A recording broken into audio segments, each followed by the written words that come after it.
This is about a recent event with yesterday and Jeff Sessions announcing the Trump administration's decision.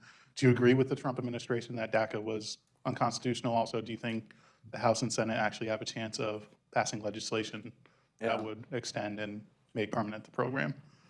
Yeah, I think the executive branch acts in an unconstitutional manner probably almost every day.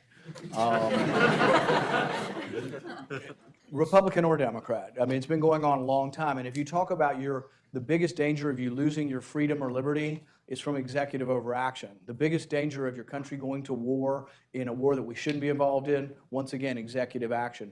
So DACA, I think most of the courts, there's been several court cases and they've all agreed that it's unconstitutional. He created law. That has nothing to do with the argument of whether they should have it or not. I'm actually somewhat sympathetic to the kids who have been here for most of their lives, but I'm also sympathetic to the idea you can't have no rules.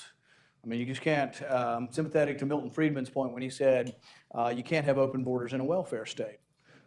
We got a lot of free stuff in our country. Free health care no matter what, free education no matter what, up through 12 grades. That's just a big expense. You just can't have the whole world come. There was a survey by Pew one time, I think it was Pew or Gallup, and they surveyed the world and then they extrapolated and they said 700 million people would come here if they could. So we've got to have some rules. Now with the DACA kids, what I proposed is the compromise is they're here, they're illegal, and you want to make them legal. We accept about 1 million people a year through green cards who then get on the track to become citizens. Make the DACA kids part of the million.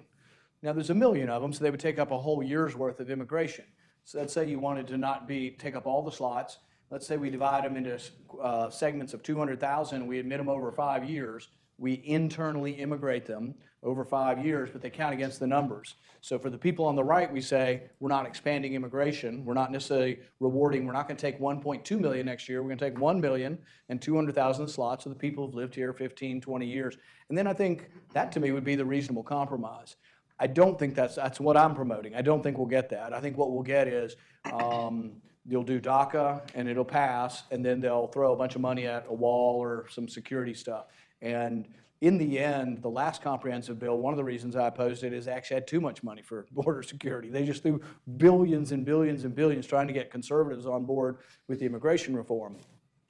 With immigration in general, most immigrants are an asset to our country. Most of them are good people. Most of them are hardworking people and should be looked at that way. But it still doesn't mean I'm for an open border. With DACA, you should have to obey the law. And one good thing about it, and I know everybody it's popular to hate the president right now, but the thing is that he did something. He's going to force Congress to do their job. I mean, that's what he's, if you read his Twitter account, that's what he's saying he wants us to do, telling us to do our job. And it is true. And in fact, I'm trying to do something similar to that. So he's forced DACA back to us. If it's very unpopular to send these kids back to their country, or who knows, some of them might not even speak Spanish or whatever language, if that's not popular, Congress should fix it. I'm trying to do the same thing on the authorization of use of force. I don't think the 2001 AUMF applies to anything we're doing now. I don't think the 2002 in Iraq applies to anything we're doing now. So I have an amendment to the Defense Authorization Bill to let it sunset in 6 months. So the similarity to DACA would be in 6 months, Congress has to either pass a new AUMF or they won't have any authorization at all. Here's what I predict will happen. One, I'll lose, which is a common occurrence. But I'm holding it up. So when John McCain came back at midnight and he asked for immediate, expedited consideration of the defense bill, I objected. And everybody's like, why are you objected? He's sick, and he's come back, and this is his big thing. Had nothing to do with John McCain, but it has to do with, one, they're spending way too much money, but two, it has to do with we've been fighting war for 16 years without an authorization.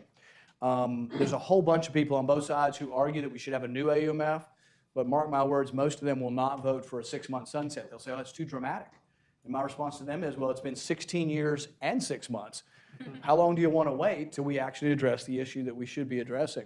But so I support what Trump did on DACA. I do support a compromise and probably will vote for some sort of compromise. But I think the best compromise would be that the kids that are going to be internally immigrated would be taken from the numbers of people. I would also do something for the same 11 million people. The 11 million people who are here undocumented or illegally, I'd gradually start internally immigrating them. They'd have to work, and as long as they're working, they got to stay.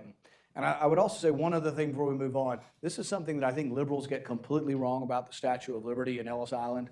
They're all forever saying, oh, we're this country, everybody can come.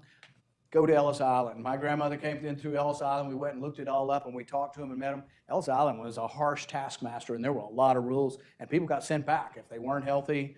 Families got separated, but there were rules, and there was a host of rules, and there were people looking at the way you walked. There were all kinds of rules as far as getting in our country. And I don't think rules are necessarily a bad thing, and I think we need to change our immigration if we do, not to necessarily be more restrictive, actually maybe to expand some of our numbers, but to base it on work and people who want to work, and we could probably have more of them.